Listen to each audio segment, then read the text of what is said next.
Hi everybody, Todd Kerns here, brought to you today, as always, by Honer Music, fine musical instruments. I have many, I will get many more. Today, a really awesome guy who I've gotten to know. I got to see him back in the day when they were top of the world, and still are, in my opinion. I'm really good friends with Blas Elias, who played drums for Slaughter, and today we get the namesake of that very band. Lead singer, songwriter, still an amazing guy, still an amazing performer, bigger than ever, working all the time once this COVID thing's over. Mark Slaughter.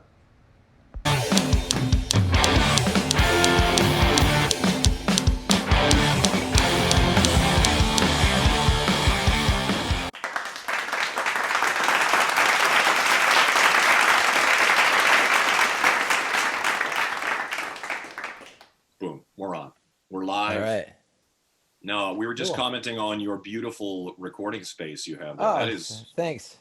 You know what? This is my happy place right here. I spend so much time in here. I did some guitar tracks on my friend that I grew up with in Vegas has a band with a couple other cats. It's called Seven Angels, and I've just been doing some guitar work on it. And we did another single on it before, but I did the guitars right here. I mean, it's so crazy. I just plug it in and go for it. it is so funny because I often think like, do you ever think when you walk into the room and you think like what your 15-year-old self would say if you could like, dude, this is your little dojo to play out? And just Oh, kind of, dude, it's crazy. I mean, it's so funny. Back in the day, I don't know if you can see this, but that's Cherokee. oh, wow. It's a coffee cup of where we did all those Vinnie records, and we did some Slaughter demos there, and I just have a Right lot of in history in LA. it. Yeah, and it's like, I have everything that I need to make records right here. And my friend Josh, he has a studio out in Los Angeles, the Steakhouse. Okay, yeah. He has a room at the Steakhouse. And so, he'll cut drums there. We're sending tracks back and forth on all kinds of crazy projects. And I just love it. It's in that side of it, it's been real creative for me because I've done some things I wouldn't have done all this COVID stuff. It's given me a chance to, okay, well, what is it I want to do? Because you got to Right. keep yourself happy. No, and it's a weird time in a good way that you can literally just send files back and forth with friends and put full records together. Like he's got some drums Yeah, to send you, and exactly.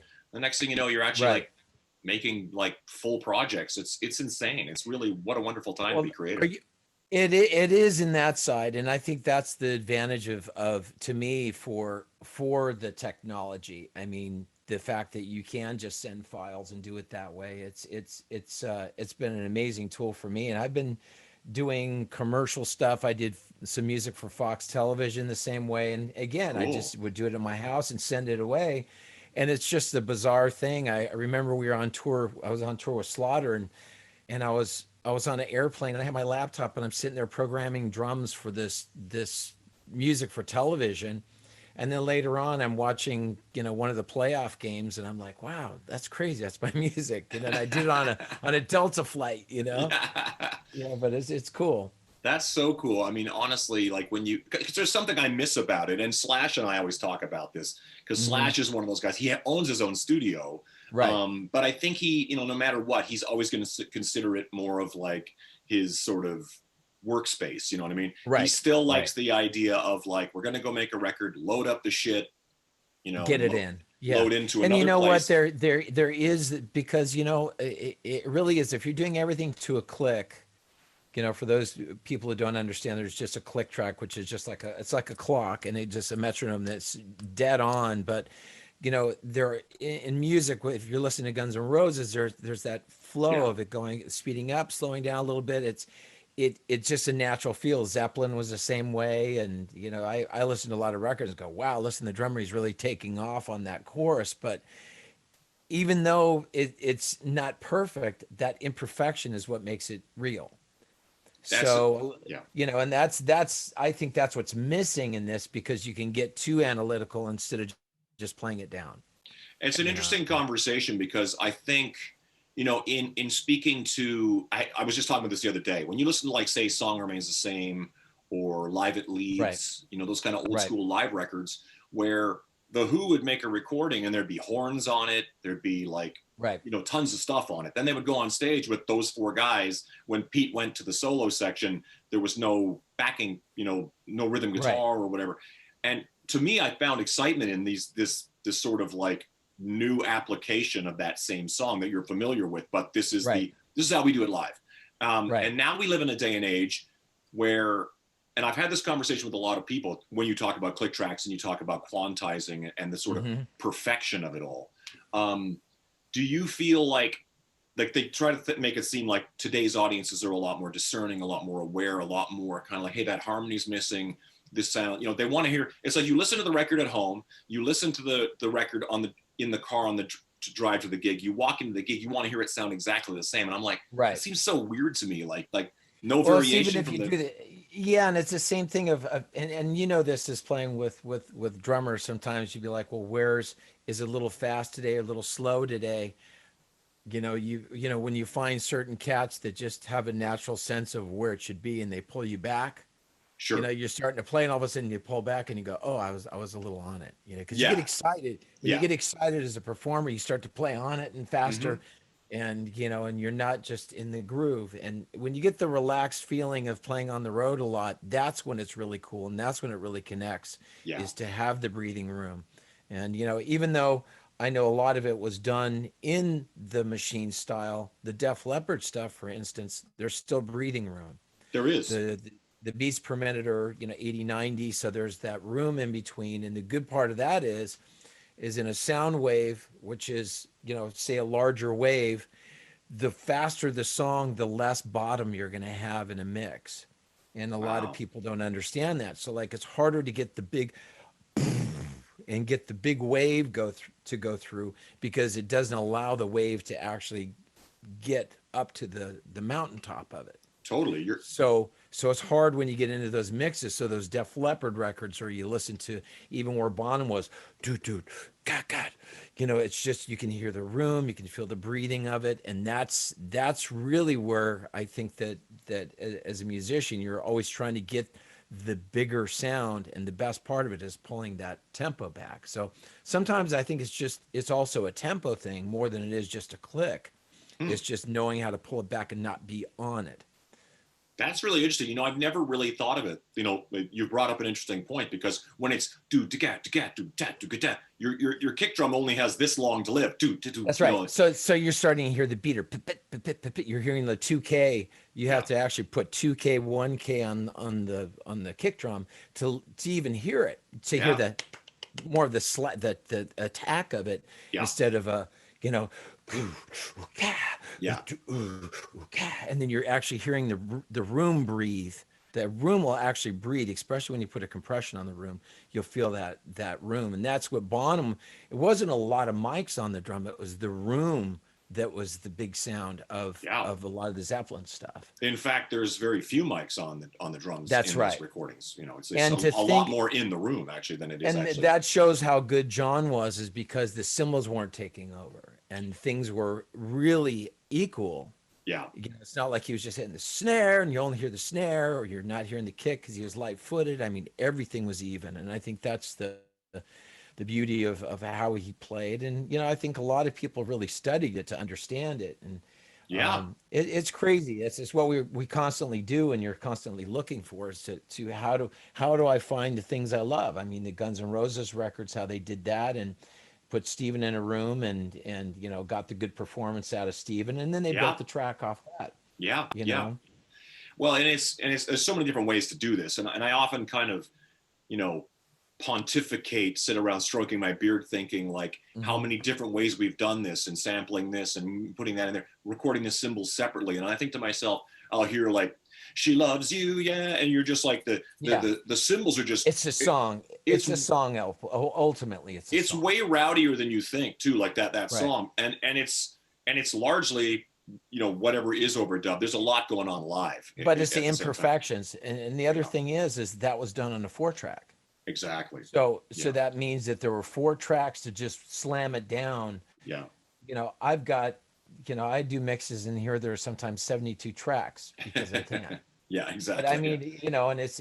mean, I did that when I did the Vinnie Vincent Invasion. We did one of the tracks we had was 72 tracks, 24. We Wow. had machines sunk Yeah. up together and it Yeah. was empty time code. And, we're trying to mix and this machine's not catching up to that machine. I mean, it was just, it was rocket science. Yeah, it And really is. now I turn on my computer and it's like everything that I knew on how to obtain that I can get out of digital age. And there's you can go back and forth. I hear this. I don't. If you're listening in MP3, you can't hear it because you destroyed that. You True. destroyed the tone of it. Yeah. But if you're listening to the pure wave on it, yeah, you can hear the difference. But I suppose the limitations creates its own magic. You know what I mean? Like you Yeah. have to do what you have to do. We only have this much to work with. You know what I mean? And I think that, like you're right. It's like every time we go into a session now, it's like Bohemian Rhapsody level, like that many tracks, that many. It's a Roy Thomas Right. Baker production just in your garage Right. band. It's Right, crazy. right. And that's the thing. I think that you try to on the track I did last night. Look, I love Brian May, and and so I do homage to guitar players that have influenced me, but I don't try to just rip off exactly. I'll try to take the approach that they would take, what I think melodically what they would do, and then I back out of it, but I'll just give a taste of it. So like all of a sudden you'll hear something that kind of sounds like Queen. Well, yeah, because the tone is in it and is in the bag of what that artist would do. So, I don't run from my influences. I use it as a grab bag. Even Of course. Steven Tyler would say, what would the Beatles do when he runs out of ideas? And Yeah. that's the best thing to do is go, well, what would they do? Then you know where to take the song or to keep that excitement in it. Of course. And once it's filtered through your own thing, it may not be. Nobody knows the difference. Yeah. Nobody To knows the average listener, so you're going to go Brian May. They might go Brian May-esque, but it's not going to be like you've ripped off Right. Queen. It's just going to be like through your own thing. Well, you're living on the edge, which Mark Hudson wrote with Steven, and Yeah. it's really he told me, he said, I wrote it like a Beatles song. And I go, what do you mean a Beatles song? He goes, think about it. And he had a little ukulele at the time, which, George was big on. He goes, something's wrong with the world today. I don't know what it is. And I just went, oh, okay, totally. And it's Wow. totally that. And you think about, now, if you listen to that song in that context, you can totally hear that vibe. Interesting. And it's really cool. But the thing is, you put Steven Tyler, man, he's a rock star. Yeah. He sounds the way he sounds. The band sounds the way they sound. It's a big room. The drums are right. Everybody's, one guy's playing the right type of guitar that's not going to step on the other guy's guitar. I mean, everything's balanced and done right, 100%. And that's the key point of It really how, is. one guy plays a telly. That way it doesn't get into the guy with the Les Paul. The guy Yeah, with the Les yeah. Paul doesn't play a telly. It makes it where everything blends in a mix. And that's the most important part, is that how in the scientific side of those waves, and I am very analytical in that, but I always think of how do you get that wave across to where people can feel it, whether in track or live. And ultimately, when you're looking in a something that's really fast, sometimes you have to pull back that tempo in a live situation because the room starts to where you lose the definition. Right. Right. Because of the room. So sometimes you pull those tempos back just so you can start to make out it's like when somebody starts talking really fast like this on a microphone. If it's in a big setting, you can't understand it. Totally. So That's as absolutely a true. singer, you go, hey, how's it going? North Carolina, how are you tonight? You slow it down so everybody can understand. Suddenly you're Robin Zander on exactly. Budokan. Exactly. This next song, exactly. First single off our, that whole thing, off our new record. yeah. Which I think he was doing because it's a Japanese audience, and I don't want to, Yeah, but it's the same. It's the same side. You have to give things a room, and and when you look at waves, that's why, like, when you go to a concert, if a person's driving up to a concert and this started already, the first thing you hear on the outside of the concert is the bass wave. And the reason why scientifically is that's the big wave. And if it hits something, the wave still continues. But a small treble wave is really small. So when it hits something, it deflects and it destroys it. Yeah. So that's why you heard that, and you actually hear the bottom end and not the top. I mean, Totally. just, it's something else to talk about. I know. It's honestly Yeah. like getting into this. It's like I never like. I mean, we do get into this. This is full on like music, like nerd. Music talk. Yeah, Yeah. and I love it. It's like one of my favorite things is why does this work? Why this doesn't work? Or whatever it is. It's like, or why Right. does this work for you? And why does that work for that person? You know what I mean? Like it's Right. because there really is no right or wrong. Or I mean, there is in extreme cases, but it seems to be like certain people, sway this Yeah, way, I and think some people it sway really that way. boils down to ultimately it's the song It is, and yeah. in the song approach of how you record it and how the melody goes, and that's the most important part. And then, I do a lot of things where I'll record things and I just go, man, I just went too far. I just overproduced it. And I start muting things, but even when I send stuff to some of my friends, I said, look, I just went nuts. Every color in the spectrum is there. If you don't like it, mute it. Yeah, of course. But then they can use what they want. At least they have what they think it should be without being in the same room. Now, if you're just in Yeah. the room saying, dude, you dig this? Yeah, man, I dig that. All right, I dig it too. And that's how you can get that dynamic, like what Slash was talking about. Yeah. That's the beauty is you go, dude, that's really, here comes that part, and you can communicate with your eyes, and that's the magic of a live band in a studio. Yeah. Yeah. And that's it's a massive difference overall. But I want to get into, because I'm sitting in Las Vegas. I live in Las Vegas. And one of the funniest things about, not funniest things, but one of the most interesting things about Las Vegas to me has always been Mark Slaughter is from Las Vegas. We always knew, or even Slaughter in general was sort of Right. like, and That's our hometown. Yeah. long Yeah. before the Killers, long before any of that stuff. Right. That was the one, it was at a time when I think it would have been difficult to think of anybody like from Las Vegas, because Vegas, yeah, like Sinatra or whoever made this town huge. Right.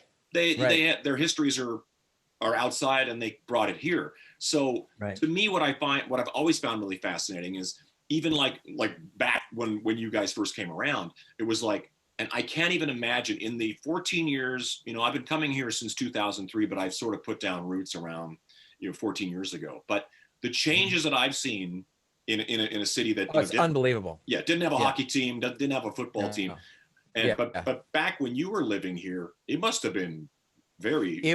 It was Green Acres with lights. I grew up there.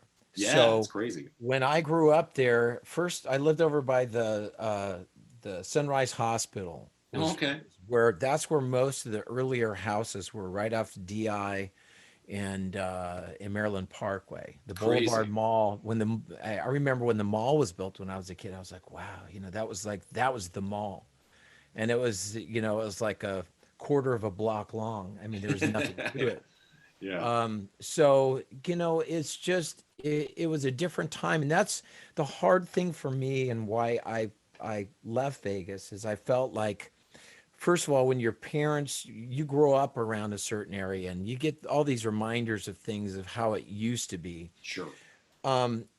As I was living there and, our band had our success and things, I was watching all the things where I had, for instance, my prom, or I would go hang out with my friends. All those landmarks that I knew were being imploded. Sure. Yeah. So what I knew of this city was starting to just go away. So it's like all my history of where Sammy Davis would play at the Sands, or or these different things, it's just gone. It's just a super hotel and the super money, and I'm a pretty simple, humble guy. It's just that wasn't something I really understood. It was just massive commercialism. Yeah, Vegas is not precious about its history. Like it's like when you like in the time that I've been here watching the Riviera or the Stardust or the Frontier, the last of the kind of classic hotels going away, and you're just kind of like, can't somebody come in here and just like keep the Riviera name and turn it into something, modernize it somehow? But it's just, no, it's got to go. And there's something I appreciate about that in terms of just kind of like, just the cruel reality of it. Like, It's got to go. We're Well, gonna. it was, yeah, it is really, and it's very disposable. It's very It, transient. And, I yeah, have a love for Vegas because I've had great times there. But I always find myself talking about, I remember when, sure, and this is when. And even when I lived there, I started realizing that I was talking about my city in past tense instead of now. sure, yeah, So it was a hard decision. But when I had my kids, I just thought, I need green acres for them. I need yeah, that simplicity. of So I course. moved, and inevitably I moved out to Nashville because of the Music City. That's what it is instead of Sin Yeah. City. Hmm. And it was a good move. I learned a lot of songwriting. I got deeper into production here. I started doing a lot of things, in my zone. And so it's been good, but there's certain things of the city that I love Vegas. It's still my hometown. I still Sure. look at it that way, but Yeah. it's just different than what I knew. What brought your parents to Vegas? Like, how did that come about? Well, my dad was, I mean, it's crazy. My dad was a cowboy, and anybody who saw me with my dad, he was very supportive of me as a musician. And he was an electrician, but he was a cowboy first. So outside Kingman was a place that my uncle and some family had a big, it was 500,000 uh, acres of Wow. land, and they sold that when I was 6 or 7 to a guy named Don Laughlin. Okay. So Don Laughlin went to BLM, not Black Lives Matter, but the Bureau of Land Management, Yeah. and made the deal to get the riverfront, and that's where Laughlin, Nevada, was started. Bananas. What year? So So, they how so what year is that in modern history that they started the town of Laughlin, well, he Nevada? still had things going, but I think he changed it and made his I name see. when I was really young. Wow. Is Yeah. when that all started, and they started. Why would anybody want that?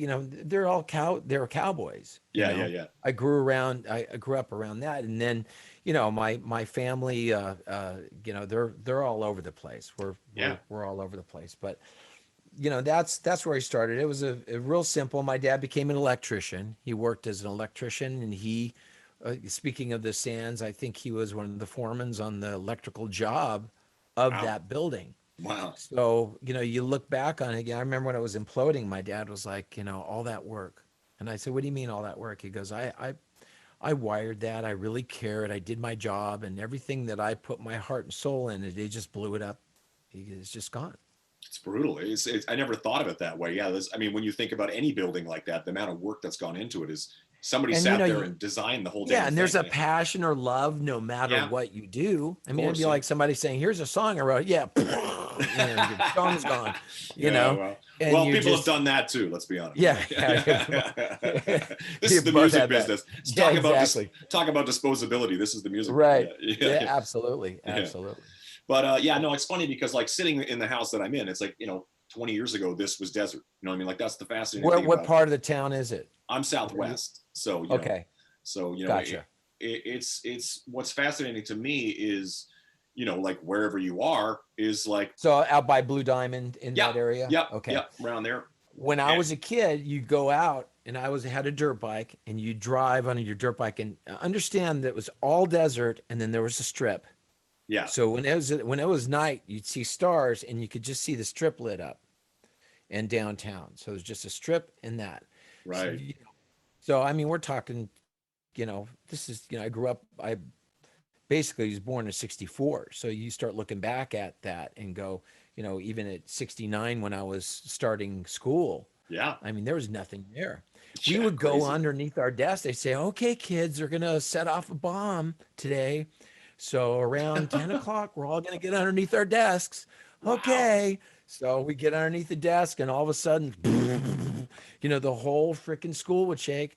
Okay, we're done. Everybody back in their seats. And What? Whoa! I never even yeah, thought of that. Yeah, because of course around was the that like test site. Yeah, the they were test blowing site? Yeah. off. They were blowing off atomic bombs, and Damn. and Wow. you think of it now, and you go, oh man, that's crazy. Yeah. Can you imagine your kids like it? You'd be like, No, absolutely not. That's not happening. no. Yeah, yeah, Well, yeah. they didn't even know, and the wind direction was actually, it went into Utah. So the people in Utah, and I can't remember the name of the city, but goats died, and You know, people Yeah. got sick, but Yeah. you know, they didn't know what they were doing. They're No, just of course blowing not. shit Yeah. up. Yeah, kind of, yeah, yeah. Just Yeah. preparing for Yeah. the inevitable worst case scenario. But Yeah. Yeah. Yeah. no, Yeah. well, I find that fascinating. And so, as a kid, when you get into music in a town like this, which is essentially, and I keep explaining to people, even today, this is a small town that just It's happens. still Green Acres. Yeah, like I don't care. I can live Even if out there are a here. million, Yeah, 2 million people, it's still Green Acres. It really is. absolutely. Yeah, like it's the quiet. I'm out here in the quiet burbs because everything's the Sure. burbs if it's not the street. Right. And if I want to go completely nuts, which I never do, but it's just Yeah. over there. You know what I mean? Like it's like Yeah. Oh, 15, yeah. 20 minutes. I can go to the craziest place on the planet. Not Absolutely. currently, obviously, during with the With the way COVID things going are. But Yeah. that's kind of what I love about Vegas is it's, you know, I'm also, my life is in Los Angeles. So it's kind of like a distant It's suburb. easy. It's a It's a distant suburb of really, Los yeah. I Angeles. always said it was a screen door. You know, it's LA's bad little sister. You know, I love that's it. how I always looked at Vegas, even when I grew up there. And I mean, you know, it's That's a crazy. t-shirt. That's a t-shirt waiting to happen right there. Yeah, Yeah, exactly. yeah, Right. yeah. Yeah. Yeah. And it was, you know, when I, you know, when I started working with Dana in the, you know, the mid 80s is when I met Dana, Yeah. like 85. And he would say, "Hey man, I need you to do some background vocals." And I'm like, "All right, well, I'm teaching guitar. I'll be done. You know, I'll be done around 6 o'clock." He says, "Yeah, just grab a flight." And then I look at the flights and they'd be full because everybody's, you know, going to Vegas. You know, I was like, Yeah. "Oh." So then I drive my car, you know, Yeah. as fast as, you know, 100 plus miles an hour down to Los Angeles. And I look back and I go, man, what a stupid, I was a kid. Yeah, of course. But, Yeah. you know, that was part of my side of Los Angeles was really not, I was never really a part of the LA scene. I had my appearances there, but I was still kind of the, you know, the milk and cookies from Green Acres with lights, you know. Yeah, I was absolutely. never really, I just lived a different type of lifestyle. I mean, steak and eggs after 11 p.m. was a good thing for me, you know. Well, I always appreciate that about you guys, and I think that was somewhat clear. But I want to get to Slaughter in a minute because, of course, I know Blas very well, and we've had a Yeah, lot. yeah. I had a lot of conversations with him that where I was actually quite enlightened by the fact that, you know, I was kind of like, so you're at the height of this thing, and everything's rocking, and you're in Hollywood. What's that like? He goes, oh, we didn't really live in Hollywood. And so he No. doesn't have his kind of like No. crazy, like No, he's Green Acres himself. You know, it's like, Yeah, no, we were very simple, and I think that's why, you know, we've lived a really clean life. I mean, Yeah. all of us have. So, Yeah. you know, Blas is the cleanest of the bunch. But as far as like, you know, none of us had a drinking problem. Nobody, No. you know, was smoking weed. And again, everybody's got their vice or do their thing. It's cool. Yeah. But we didn't indulge. We were too busy we were excited about the music. And we would, you know, for instance, we were on the tour with Kiss. We were like, this is so cool. We would invite like 300 people with radio winners and stuff. And Gene would be like, there's so many people back here, you know. So we just loved the whole thing of like, this is fun. Come join us. And I think that's what our music really was about, is be a part of the celebration of Yeah. this music and this time. Yeah. You know, Guns N' Roses that was out during my Vinnie days. That was about 86 Yeah. and that 87. And then, you know, the second Vinnie record was 88. And then 89, Dana and I we worked with the band called White Heat, which it later became Firehouse. Right. Right. And we were trying to figure out how we were going to record. So we kind of used their ways of doing it to get how we were going to record all of our stuff. And then we ended up doing the Slaughter records. That's amazing. I mean, it's such a story because, well, what I'm really curious, when you grew up in a town like Las Vegas, which is essentially a one-horse town at the time, especially, Yeah, how the hell did you get into rock and roll and play? Was there places to play? Was there like, how did that work? Like, there's multiple ways. There was a couple clubs. There was a Moby Grape, which is tiny. And there was one called the Troubadour, and it was just like the Troubadour in California, same logo. And now it's a strip club. I forget which one. sure, of course it is. Yeah, of course it is. Yeah. Make more money. Yeah. And so that, you know, that changed. But you know, we did parties, and anybody who you talk to that would say, hey man, did you ever see Mark when he was like in high school or man, we would throw these kegger parties that were just out of hand, like, you know, 10 kegs of beer, and we'd have, maybe 2,000, 3,000 people show up at these keggers. My dad Wow. was an electrician. He would set up the generators, and we had like the KISS mindset. We bring, a whole set with lights and our amps, and we knew we would get about an hour and 15 minutes before the cops would come. We just knew it was going to happen. Sure, yeah. What is this But happening in the middle of the desert or something? Or yeah, man, right wow. up, it was up Pabco Road. There used to be a natural amphitheater up there, but somebody on one of those shows, one of the kids got too wasted and was driving drunk and hit a pole. Oh my God. And so it was kind of like the police are like, that's it for this. And every time Excursion, which was my band at the time, anytime our name would be on a flyer, the police would be there before we were even setting up. I mean, they, Wow. it became that. And my mom worked for the police department, so I knew. She's like, yeah, they're on you guys. I'm like, I just want to play, man. I just want to, it wasn't even about the party. It was just about, I just wanted to make music. But yeah, Vegas it wasn't a traditional rock and roll town. There were the clubs, but Yeah. even for instance, my friend Josh, his dad was a musical director for Sammy Davis. Wow. So that was his dad. So we had all these jazz dudes that were, Sure. charting out. His dad was responsible for bringing Streisand to Vegas. So I mean, Cool. you got all these old stories of what it was, and musically in the schools, it was all sons and daughters of. So our musical programs out there were out of hand. I And bet. Yeah, yeah. the talent was just like I listened back to some of the things we were doing Bohemian Rhapsody in my senior year with a choir and a band. And we played Wow. like Disney and all this stuff, and it was crazy. I mean, that was, it was pretty aggressive and rock and roll within the school to be able to do that. That's so cool. Yeah, yeah. So, but the jazz things, I still have a love for jazz because I grew up around that, Sure. and I had a Jimmy K, who is one of the K trio. Yeah. He taught me a lot of my theory and those type of things. So I carry a lot of that. And Alex Domshot, who's a session player out there, all these guys had an influence on me as a guitar player because I've always gone guitar, vocal. And when Vinny Right. came out, it was, he doesn't want you to play guitar. We need a vocalist. And I'm like, well, you know, it's like you can play guitar, you can play bass. You just go with what the gig offers you. Exactly. Yeah, yeah. Yeah. And you just go, well, I can do that, even though might get known one more for one or the other. Of It's course. just, Yeah, that's yeah. just how it works. So, it's interesting. You just do what you just want to make music. Of course. I mean, that's the interesting thing, because there's always that bizarre thing with the Vinnie Vincent Invasion because none of us really knew that wasn't you on the recording, on the initial No. recording. Initial recording. But Yeah, they Robert wa- Fleischman. he had heard you, but then lost there's some kind of story where it's like somehow Robert Fleischman ends Yeah. up singing the record, but Right. he had tapped into you, but lost contact with you. And then you came in after the fact. I came in after the fact, but I mean the true story of that. There's a hype version, the chrysalis, the publish, how Right. should the public publicity story. Yeah.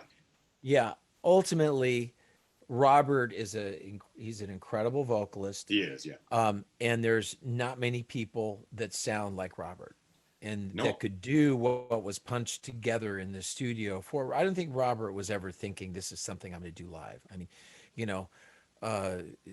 some of the lyrics of that were really seductive, sadistic. I mean, there are some really crazy lyrics on that stuff. Totally. He's Yeah, like, yeah. I'm not going to sing that. I'm not going to, so he didn't, it really wasn't his thing. So when I came in as a 21-year-old kid Wow. I didn't realize. Yeah. basically I'm teaching guitar and I get the call from Dana to say, look, you want to do this?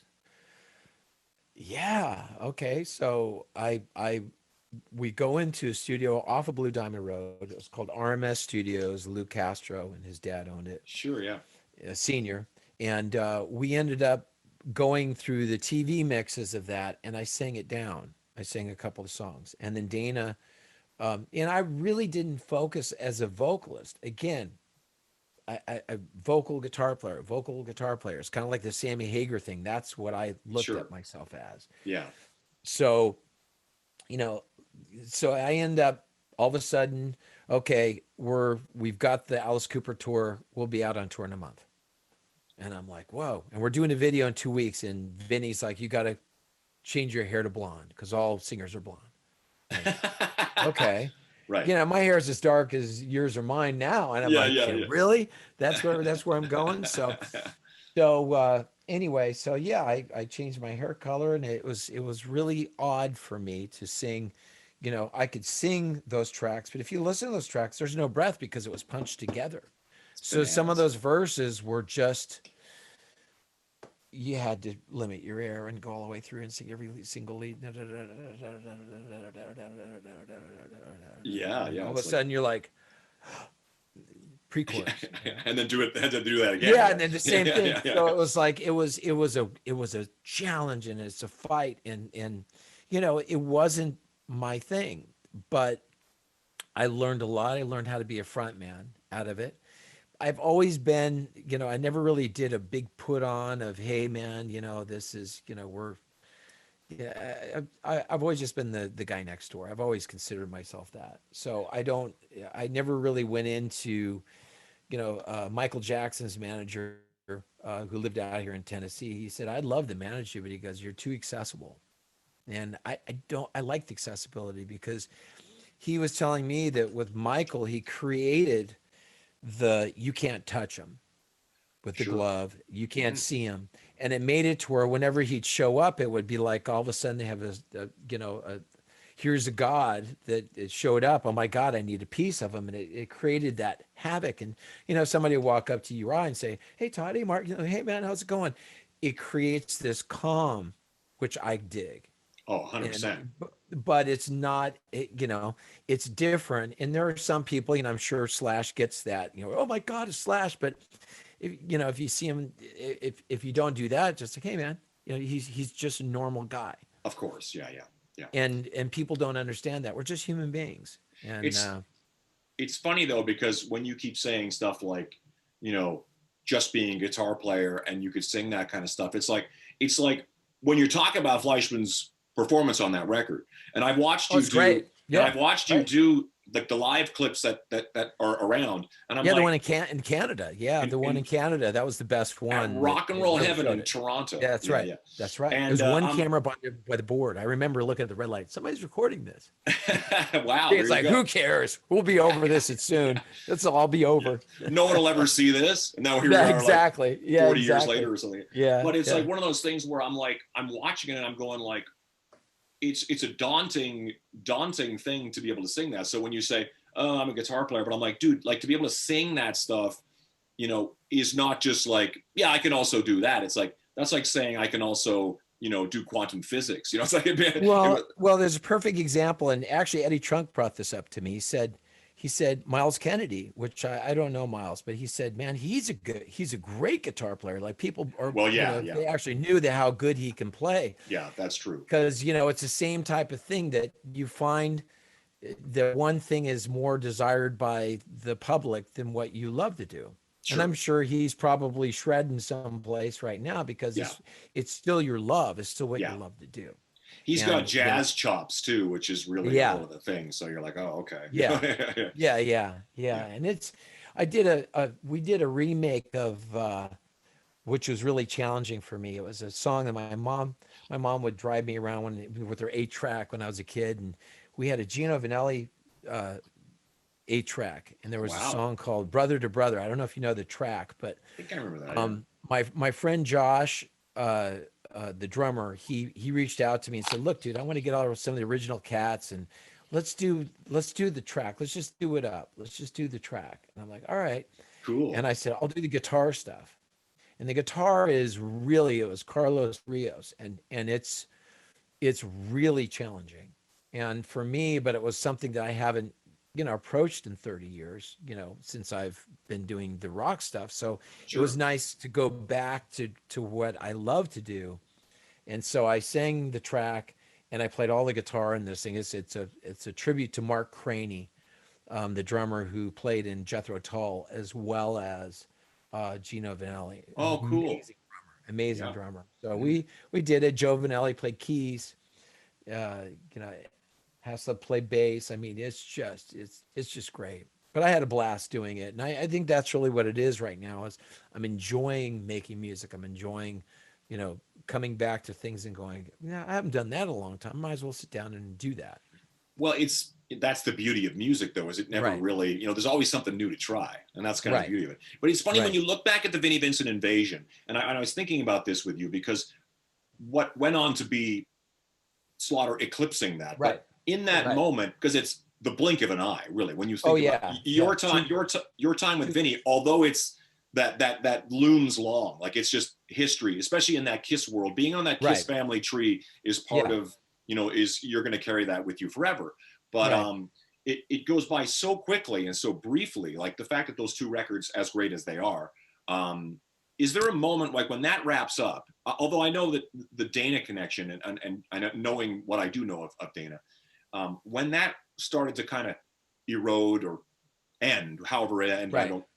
Was there a moment of like, I guess that's it? Like, do you feel, or was it kind of like, did it naturally No, say it was dovetailed into the next thing? well, Mike Bone was the president, and I called Mike, and you know, Vinny and Dana were just, you know, cat and dog. They were not getting along at all. They barely even spoke, and we had a tour booked, and we were doing our contractual obligations to do that. Bobby Rock was a sweetheart, great drummer too. The best. So, you know, Bobby stayed out of it. So it was kind of like there was a tension between Vinny and Dana, but Dana was always supportive of me as a friend and was Yeah, always, you always had my back. And so it's kind of like you get alliances with people in this industry that, you know, if you're going into battle, that somebody's got your back. sure. And that really was where it was with Dana and I, is I knew that we could get through it. Right. So anyway, make a long story short, Mike Bone, I called him up and I said, look, I signed a leading member agreement with Jeff Aldrich, who was responsible for so many acts on Chrysalis. Um, and what happened is Steve Stevens left Billy Idol, Right. and he made everybody in the whole roster signed what was called a leaving member agreement. And that means if you leave, they have the option to pick for you to record 4 songs and for them to say, yeah, you're signed under this deal that, Mm. for instance, Billy Idol had or whatever.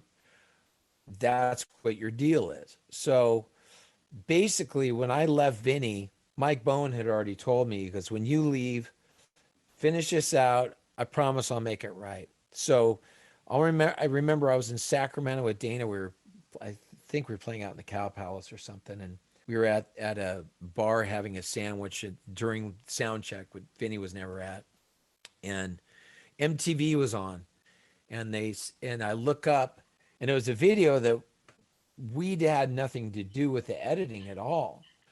And I look up and we're watching the video, and as it starts, it says, "The Love Kills," and it was the Freddy Krueger Nightmare on Elm Street 4, the Vinnie Vincent Invasion featuring Mark Slaughter.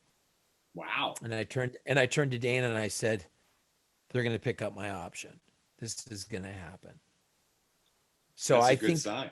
so. Before, we only had a few more gigs after that, and I was done. That was the end of it. But I knew, and I got the letter right after. We are, you know, basically picking up our option. You need to record this. I mean, so they had picked up that option, and Dana and I knew that, you know, we could write because Dana knew my history from before, and he had also arranged and done all the things he's done.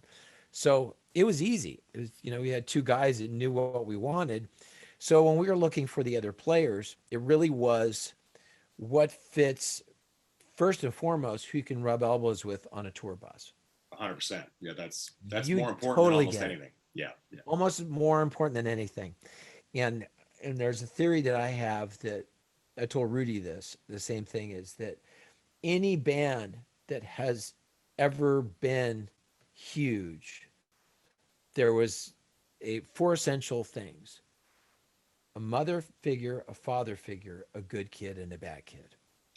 Wow, that's actually really interesting. Yeah, that's And psychologically looking at it, for instance, you look at the Beatles, you got John and Paul, mother, father, George, the good kid, Ringo, the bad kid.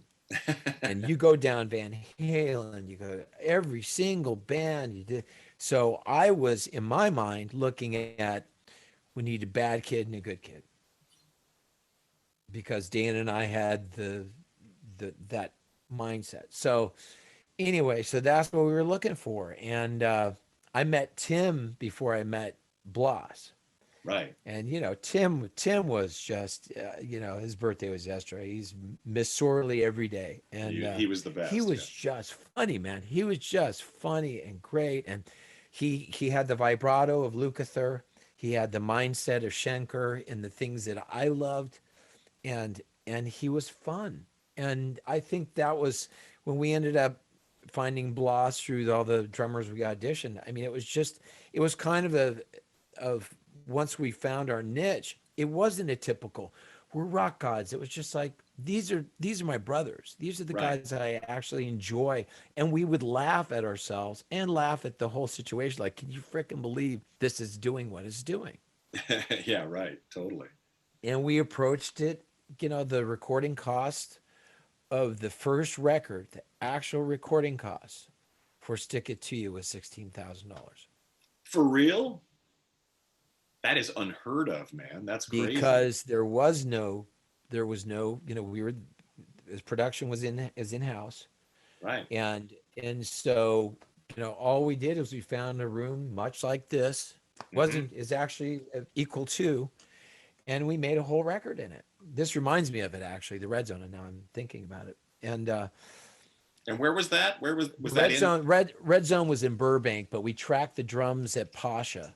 Okay. So because we knew the room where Frankie did all the Quiet Riot stuff, just a great drum room. So Totally. Bloss, we did all the drums there, and we just loved the room. And Dana knew the room because he had worked there on as a second, and he knew that if he can get that knocked out, everything else would fall in place. So sorry to cut you off, but I'm really interested now that we're talking about this because it's almost become just sort of like a given that Dana Strum Yeah. and your relationship. And I'm like, I never really ever heard the story of how you guys actually met because Dana's been a part of your life. I mean, he's been. Well, You're it's from '85, and wow. it's and the how I met Dana was there's a gentleman named Todd Cooper, Jay Cooper's son. Jay Cooper was Streisand's lawyer. Okay. Wow. Wow. Todd Cooper was his son, and he was managing a band in LA called Rick Fox's Sin. So Todd heard through girls and people and musicians that I was a singer. At this time, I was already teaching guitar at Vesley Music. So I was teaching. And I get a call. Well, Marcus, listen, I need you to come down on Friday. We're going to have big vocals. So I get the call. And I said, yeah, I'll be there, but it's going to be probably 7 o'clock before I can get out of here. I'll move a couple of my students and, let's hop in the truck and I'll go down there. So I taught, grabbed the jug of water, hopped in the truck, drove to LA. I didn't have to bring my gear. That was odd. It was a weird thing to me because I'm thinking, man, this is weird. I'm not taking my guitar or anything. I'm just going to go to sing. Get there. Black and Blue is there. So Oh Tommy wow. Thayer Sure. Yeah. was there the first time I met Dana. Crazy. So I mean, the Kiss interweaving of Kiss characters and guys in my life is just as you know. Yeah. Yeah. You just kind of go, "Are you kidding me?" But it's just how it's how the cards fell. And so anyway, I sang, and next thing you know, there's nobody else in the room, and I'm standing there with my jug of water, which is down to about that much.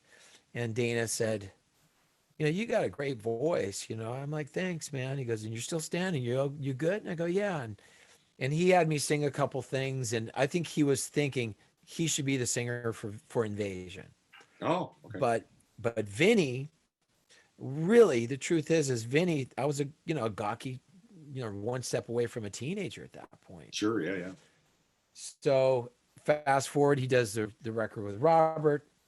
I'm doing my band and teaching, and fast forward, I end up getting a call from Dana to say that Robert's not doing it, and basically Dana knew that I was pretty bulletproof to be able to do it, Great. and that's why and how that really ultimately happened. It's so crazy because I mean, when you consider the fact that 1985 till today, you know, you guys are Yeah, like, you know, partners in crime yeah, the whole time. It's yeah, yeah, absolutely. And the thing is look, Dana's very musical, he and is. we can talk music, and we have the same mindset in that side. We're different people, but I think we both rubbed off on each other to where I think we're both better people by knowing each other. That's awesome. I mean, and that's I mean, when you You know, consider most marriages don't last that long, you know what I'm saying? And you had we say that all the time. Most people don't even know each other that long, let alone be in a band together. yeah, and like live on the bus together and all that Yeah, stuff is live still on a bus. I mean, look, he's gone off and done Vince, and yeah. and my band's been, Vince's band. And Hmm. I actually talked to Vince about it. I said, dude, I said Vince down. I said, listen, man, you're taking my guys out. I want you to know, whatever anybody says, we're cool, man. We're friends. I'll always be your friend. I'm not, gonna shit talk you. So if anybody other says it, tell them fuck off, because we're Totally. we're good. And so there's that understanding. So I mean, these guys went off and did 10 years. Dana worked as a micromanaging for Vince during the Yeah. crew stuff, and Hmm. still does. Yeah. And which is, he's really good in business, and he He always is. has been. Yeah. Um, and I think that, I feel like I'm just this musician artist that just, I'm like, this is cool and that's cool, and put this together and put this neck on this guitar. Okay, I'm not playing, I'm singing. Okay, so it's just like that's my world. Of I got course. this Yeah. song, I got this idea, I got this thing, and we have a couple things right now. It might lead me back to Vegas, of all things. I mean, There you go. it's just, life is just this big circle of who's in it, and I think we work out the things in life that we need to work out with those people as we're here. And I'm just a true Absolutely. believer of that. So when I mean, I want to touch on Slaughter because people will kill me if I don't like at least talk about something in the Slaughter Oh, thing. sure, man. I Sure, have sure. to kind of like pick your brain because Blas in a lot of ways is the reason that I started doing these because I would sit and just nerd out with Blas about like Right, right. the Hot in the Shade tour and that whole thing. Oh, yeah, absolutely. I mean, Yeah. that must have been. I mean, what we always found fascinating as Kiss fans was always kind of like, did they specifically ask? Not, I mean, other than the fact that that record was massive, you guys were killing it at that time, but for them to attach you to the, to because it almost comes off at that time as big as Kiss is. We all know that the support act is always a big deal to Yeah, boost and I sales. think and I think we were and Winger was. I wouldn't That's right. devalue Faster Pussycat or any of these Sure. bands. Yeah. We were all we were all in the marketplace at the right time to work with the right bands for us all to be successful. I mean, it's a music. That's a hard part. Music is fun, but it's a music business. So you can't look at it as music fun. You look at it as the business. And Eric Carr basically took our demo before it was actually a tape Oh wow. to Gene and Paul to say, listen to this freaking record. It's going to be huge. And he had that music before. So, in my opinion, Eric is first responsible for that because he brought that forward. And then obviously, I think that everybody, well, that's Vinny's old band. That's funny. I mean, there's everybody had the same war wounds. Everybody knew what it was about. Our single for Up All Night was taking off. We hadn't Yeah. done Fly the Angels yet, but we had the Up All Night in the can. We held our record. Our record was done in '89, but we held it for 6 months because we told them they need to get the marketing plan together. Great. Yeah. What band does that? I mean, that was just how it was very odd for a band to not be like, yeah, man, let's put it out. We're going to go out and rock. It's going to be killer. And we never played clubs. We never played out. So our first show was with Kiss on the Hot in the Shade tour in Wow. front of 11, 12,000 people. We came off the stage, and in our dressing room was the president and the CEO of Chrysalis with a gold record. Wow, that's awesome. And I looked at Dana and I said, I think we're onto something. And you know, I remember his shit-eating grin, you know, and yeah, I think so. Deservedly But I so. mean, but it was something to know that we believed in each other. We believed in our songwriting. We believed in the production and the choices that were collectively, and you know, the guys we brought in, which were instrumental in that band. And Absolutely. so we learned how to be a band literally on tour because we weren't a band. We, you know, and even uh, in England, they were like, "Oh, those blokes are just a bunch of studio cats. They can't play," and blah blah blah blah blah. I mean, that was like, you know, the typical thing. And so we're like, you know, halfway through, I said, Dana, let's do a live record. You know, so we Yeah, did sure. it. Yeah. So we did Stick It Live, That's which is so just a cool. supplement, and it cost more for the artwork than it was to do the record. And Love it. so we threw that together, and that was our way of just saying, "Hey, this is what we do." And it was just us playing it down. You know, it wasn't perfect. You know, we weren't trying to win the guitar world. Yeah, yeah. It was about the songs, and music is about, you know, if you listen to Kiss or Guns N' Sure. Roses or Slaughter or Def Leppard or whomever, it's the feel that it takes you to that happy place. And that's really nostalgically, you know, I joke with Dana all the time, we're one step away from Sha Na Na. I mean, it's just, you know, we're part of that. If you were just without the pompadour and the whole trip, we are a specialized thing for this music that brings back really good memories and good times for people. And that's cool. That's, you know, I'm good with that.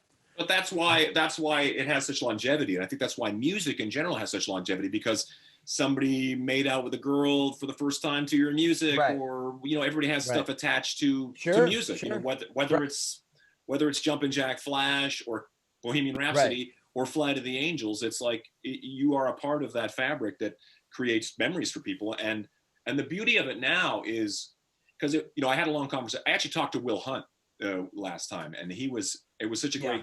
a great chat with him because, you know, because of his affiliation with you guys and all that kind of stuff too.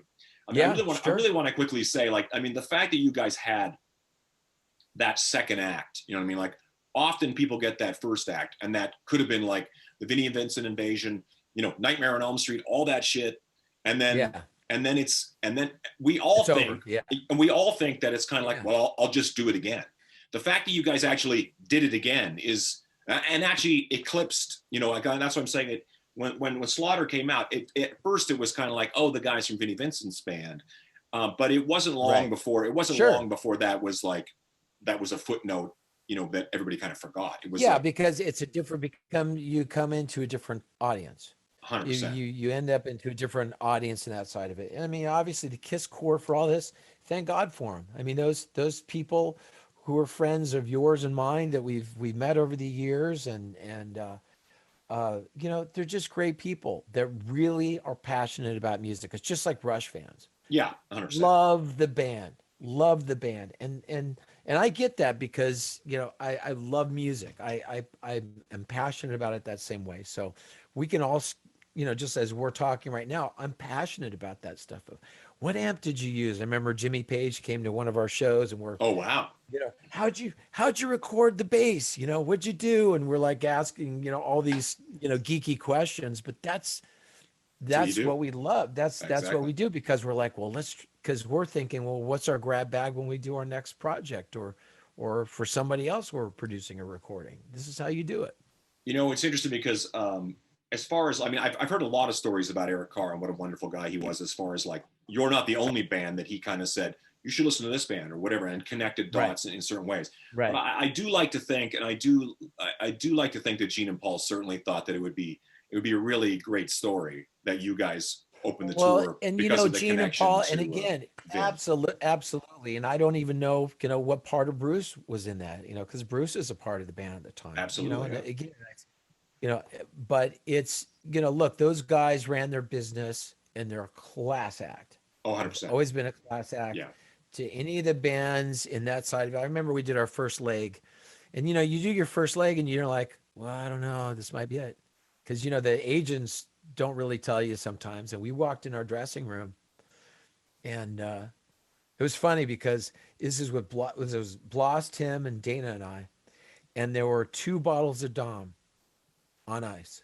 And it said, looking forward to the next leg. Thanks so much for what you guys do.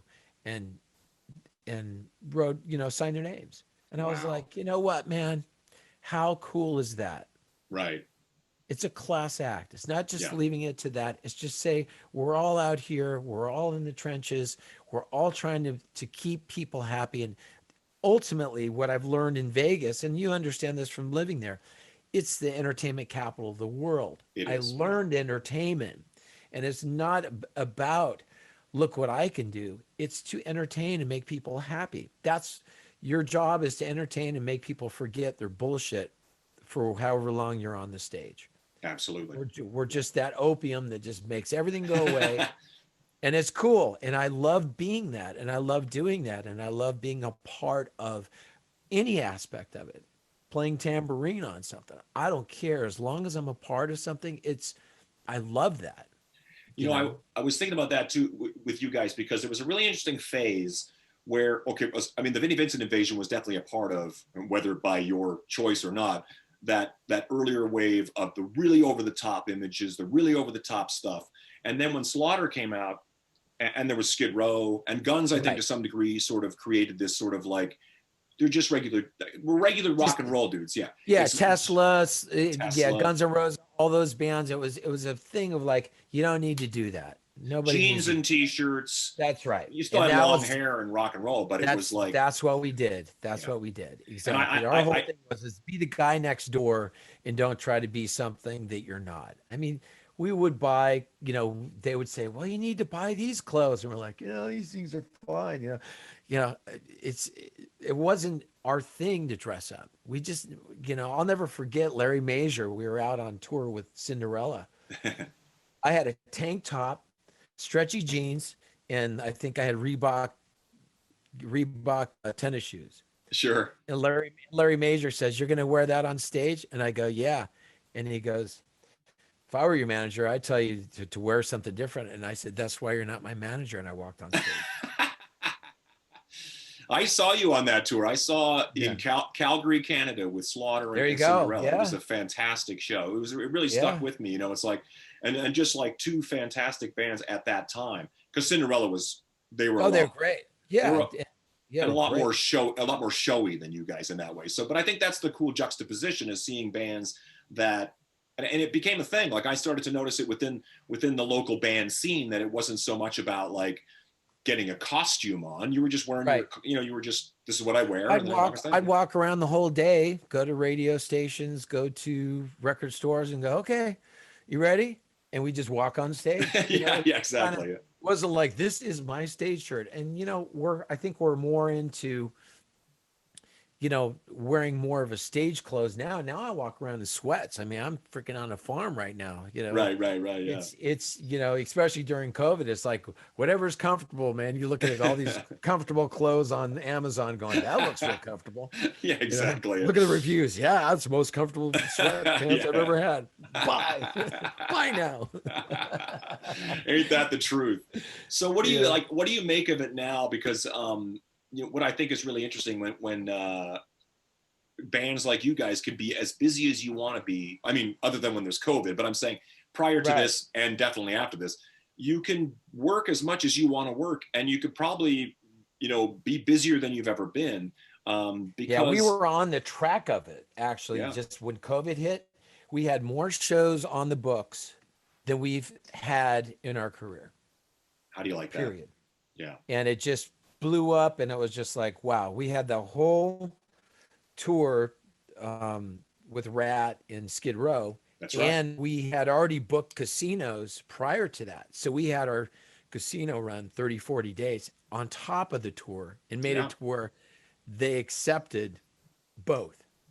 Wow. So we had, it was a crazy year, but look, what can you do? You just, in that side of it, you go, okay, well, So that happened. So, Yeah. you can't go, oh, yeah, all that money or all this stuff, and it would have been great. And yeah, I love the Skid Row guys. We're buds, and it would have been fun. And we'll have our time, and Yeah. it'll do it. We'll roll it out when it's safe. I mean, the dates that we have for Slaughter right now keep getting pushed. I Yeah. mean, the show at the cannery out there, which was in April, was just moved to September. Oh, cool. That's awesome. So it's just like, but they keep moving it. Like they're just kicking the can down the road. I But know. I'd rather know that it's there when Hmm. it's safe than to go out there and do a show when people get sick.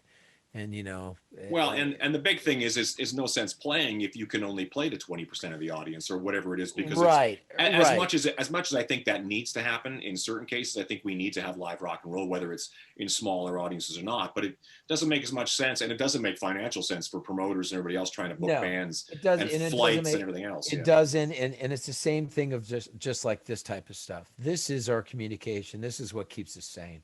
I I know. mean, people are like, well, why do you do that? Or, they ask you why you do it. Well, you have a love and a passion for this music and to talk to the different artists and the And different mostly, people. I know Mark's just stopped on his farm with his family. I'm trying to give his wife a break. Yeah, yeah, yeah. Yeah, my dogs and my wife, exactly. Or both. Or Yeah, both, yeah. yeah, yeah. Yeah, it's, look, I spend a lot of time creating here, and I, I I just know. I just love it. And it's one of those things that I've played on people's stuff that I would normally wouldn't have done, but it's like, yeah, okay, send it over. And it's a whole new world. And this is my comfort when I'm not doing this. This is my hobby, as they would say, of what I Yeah. love to do anyway. Wiring up stuff, Telecaster parts, and putting things together, and then recording and going, that guitar sounds like crap, or this one's great.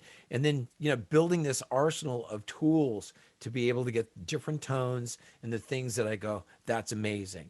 And Yeah. then it's a turnkey thing for me to just go full right brain instead of having to think about, man, if I only had a real good guitar. You want all those recording possibilities a hand, basically two steps away. Well, I think And that's the thing. the admirable thing about you, I think that I get the impression that if you did become an electrician back in the day or whatever it was, like Yeah, it did, I would have been an electrician. if the Vinnie Vincent thing or whatever didn't work out, you would still be this guy. You would still be playing music and still be doing it because you love I'd it. And still it's be not, doing it. yeah, Yeah, and I'd just be wiring houses in between. And it's yeah, funny because exactly. my dad would say, "Mark, get your ass over here. I'm going to teach you how to do this." He'd be like, "Oh, Dad." But his handiwork has just made such an impression in my life to where, Keith LaRue he was over here at one point, and my friend Pat says, "You want to see something funny?" And it was a dryer that I had pulled apart, and I was like, "I'll fix this thing." So I pulled the whole dryer apart, ordered the parts on Amazon, put the dryer back together, and I called up Pat. I go, "Dude, I fixed it." Because Wow. it's like, it's just, I love, and it's funny because Dana is hands-on in the same way with cars. Really? I mean, oh man, he does his own brakes. He goes, "I like doing it." Really? It's Wow. there's certain people that love to be hands-on, and I think that's to me, I like to get my hands dirty and be a part of it.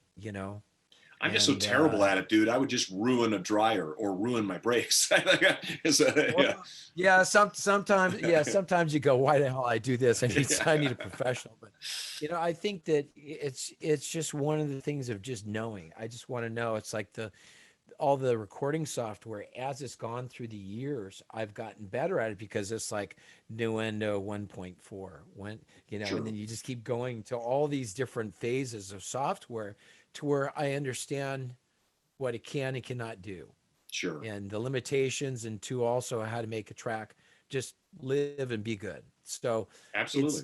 it's something I love doing, and and again, I'll be doing it this evening. That's just what I love to do. Yeah, I assume you're literally, you would be there whether I called you or not. You'd be like No, doing something no, else. Yeah. I'd be in this seat right now if I wasn't running to the store to get, supplies for here. Yeah, Of that's it. course. Yeah. Exactly. Or ordering comfy sweats off of Amazon, something like that. That's right. Well, yeah, the nice part of it is I don't have to go in any stores. Yeah, I talked to the UPS and FedEx and all these guys, and they're like, "Man, these guys ran out of trucks. There's like a Penske in my yard," and I'm like, "What the hell?" I go out there and it's a FedEx guy and he goes, yeah, man. He goes, we don't have enough trucks. We had to rent a Penske. I'm like, you're kidding. So Really? the Wow. world, yeah, so the world has gone into that type of online shopping, even I more know. so, because you don't want to, you want to be comfortable, you want to be safe, you want to, do the right thing, and whatever your views are on it. But we want to live another day and enjoy Absolutely. this and not get somebody else sick by your own stupidity. But I just can't wait for things to bounce back. It's funny because, Oh yeah, dude. Yeah, I'm so absolutely. ready to get on a stage and make some racket. And hopefully you'll be there too. We can make Yeah, racket together. absolutely. That would be wonderful. But I've Absolutely. kept you long enough, sir. I want you to get back to doing something creative and something awesome. Well, man, it's a pleasure to chat with you, and You too, brother. You too. I'm a massive you're a fan. real you're a real talent, man. Oh, I've thank you so much. Thank you. seen the things you've done with with Slash, and even the stuff with Bloss, and again, we all fall into these really cool situations that we're able to play with these players that you just go, man, life is pretty darn good. It really is. And I'm glad to say Bloss, and we still have a long ongoing friendship. We're just doing our own little world right now. Absolutely. When our orbits hit, we're strong. And when we have Will, as you spoke about Will, Will's an incredible drummer and Amazing very guy. talented guy, and good people. And I think that's really what, my mom said something before she passed. She said, you're going to find that your circle of people is not the quantity, but it's the quality. And I've really have Ain't that kept truth? that into the quantity of the good people. And that's really why I focus on. Not that I'm, a prude to others, but I just focus on the things that are in this part of life. You can pick and choose. It's all good. That's really amazing. That's actually some really brilliantly wise stuff she laid on you. That's wonderful. She did, man. And you Yeah. know what? It really is one of those things that if you have people in your life that you always know, they're good people. They're Exactly. they're not trying to drag you down. They're trying to, they're going to hold your beer while you do something stupid. Yeah, you got to have that guy. You always got to have that guy. You always got to have that guy every once in a while. We're in the music business. So come on, Exactly. we're going to get a little bit wacky. Yeah.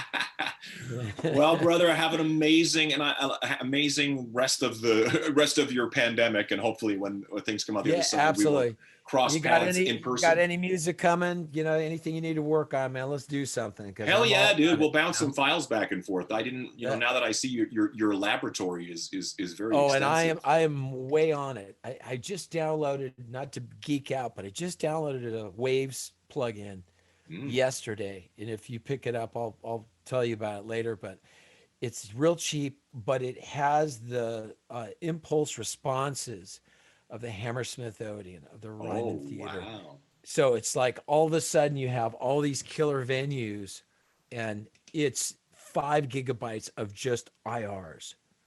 Crazy. Wow. I don't know where I got it, but I was like, last night, I'm like, I'm going to make this all work. And I was like, oh my God, this is crazy. So that's so it just opens a whole new world that if you want the Hammersmith Odeon on that kick drum, man, you could just put it in there, Damn, it's that's cool. so cool. Wow. What an age we live in, right? It just gets cooler and cooler. That's the beauty of it but you got to know what the Hammersmith Odeon or what the Ryman sounds like to be able to know what you're putting on it. That's so, I true. mean, a lot of these kids don't understand what that is, but to me, it's just like, wow, that's for free. Yeah, I'll take it. Absolutely. Yeah. I'll take it, man. I'll make a record with that. But Absolutely. Yeah, man, reach on out anytime. And to everybody who's, watching us chat here, look, we appreciate you guys out there and Karen and we do. On make your music, live your life, and smile a little bit, man. Life's gonna open up here. So man, you're full of wisdom today. I can't even follow that. That's a great place to end on. I think smile a little bit. That's great. Yeah, man. Awesome. That's it. I love it. All right. Okay, man. All the best. Pass some love on to your family, man. Yeah, Big you love. too. Peace out, Peace. bro. All right. Bye.